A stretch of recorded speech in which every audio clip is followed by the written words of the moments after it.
Pabor ang ilang motorista sa muling pagpapatupad ng No Contact Apprehension Policy o NCAP na inaasahang makatutulong para mapalakas ang traffic management operations. Yan ang ulat ni Bernard Ferrer.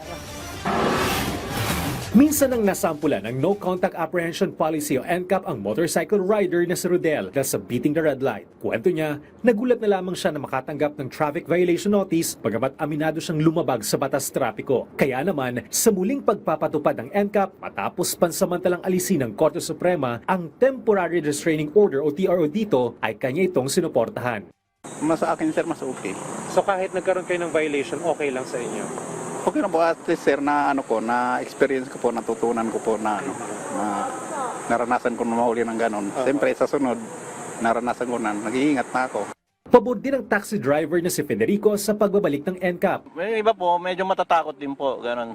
Magkakaroon ng disiplina yung mga driver para madala naman po yung mga pasaway. Maraming pasaway na driver po. Inaasahan ng MMDA na malaki ang matutulong ng NCAP upang mapalakas ang kanilang traffic management operations sa tulong ng mga closed-circuit television o CCTV, digital cameras at iba pang makabagong teknolohiya, makakakolekta ang MMDA ng mga larawan at video ng mga lumalabag sa batas trapiko. Magsisilbi itong batayan sa pag-i-issue ng traffic citation at dokumentasyon ng mga paglabag. Tiniyak ng MMDA na nabigyan ng pansin ang mga issue sa NCAP sa pamamagitan ng pagpapatupad ng single ticketing system at ang mga binagong alituntunin. Ipatutupad ang NCAP sa mga pangunahing kalsada sa Metro Manila na nasa jurisdiksyon ng MMDA, kabilang ang EDSA at C5. Nangako naman ang Department of Transportation ng suporta sa pagpapatupad ng NCAP, lalo kabahagi rin nito ang road safety. Rest assured po na, na magko-coordinate po kaming lahat. Hindi lang DOTR at MMDA, kundi pati yung iba't ibang law enforcement at pati na rin ng mga LGUs. Siniguro ng DOTR sa pamamagitan ng Land Transportation Office na ayusin ang proseso ng paglilipat ng rehistro ng sasakyan para sa mas epektibong pagpapatupad ng NCAP. Bernard Ferrer